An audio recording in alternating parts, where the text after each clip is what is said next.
കുളിപ്പിക്കാൻ കൊണ്ടുപോയതാണ്, കൊന്നുകളഞ്ഞു പാവത്തിനെ. കഴിഞ്ഞ ദിവസം നടനും സംവിധായകനുമായ നാദിർ ഷാ തന്റെ ഫേസ്ബുക്കിൽ കുറിച്ചത് ഇങ്ങനെയാണ്. തന്റെ വളർത്തുപൂച്ച സ്നോബലിന്റെ വേർപാടിന് പിന്നാലെയാണ് നാദിർ ഷാ ഇങ്ങനെ ഒരു പോസ്റ്റ് ഇട്ടത്.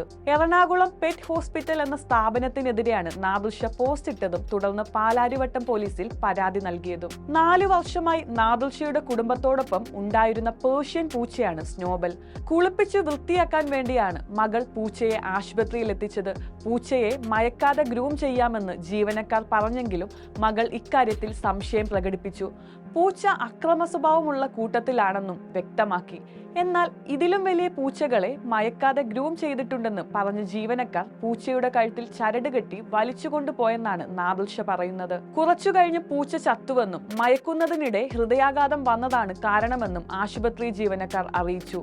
ആരോഗ്യവാനായ തന്റെ പൂച്ചയുടെ മരണം ആശുപത്രി ജീവനക്കാരുടെ അനാസ്ഥ കാരണമാണെന്നാണ് നാദിർ ഷാ ആരോപിക്കുന്നത്. ഒന്നും അറിയാത്ത ബംഗാളികളും ഒപ്പം മലയാളികളുമാണ് അവിടെയുള്ളത്. അവിടെ ഡോക്ടർമാർ എന്ന് പറഞ്ഞിരിക്കുന്ന വിവരവും വിദ്യാഭ്യാസവും ഇല്ലാത്ത വൃത്തികെട്ടവന്മാരുടെ കയ്യിൽ വളർത്തുമൃഗങ്ങളെ നൽകരുത് എന്ന് നാദിർ ഷാ തന്റെ ഫേസ്ബുക്ക് പോസ്റ്റിൽ കുറിച്ചു. എന്നാൽ നാദിർ ഷായുടെ ആരോപണങ്ങൾ ആശുപത്രി ഉടമ ഡോക്ടർ അനീഷ് ആന്റണി നിഷേധിച്ചു. പൂച്ചയ്ക്ക് അനസ്തേഷ്യ നൽകിയത് ഡോക്ടർ തന്നെയാണെന്നും കൃത്യമായ അളവിലാണ് മരുന്ന് നൽകിയതെന്നും അദ്ദേഹം വ്യക്തമാക്കി.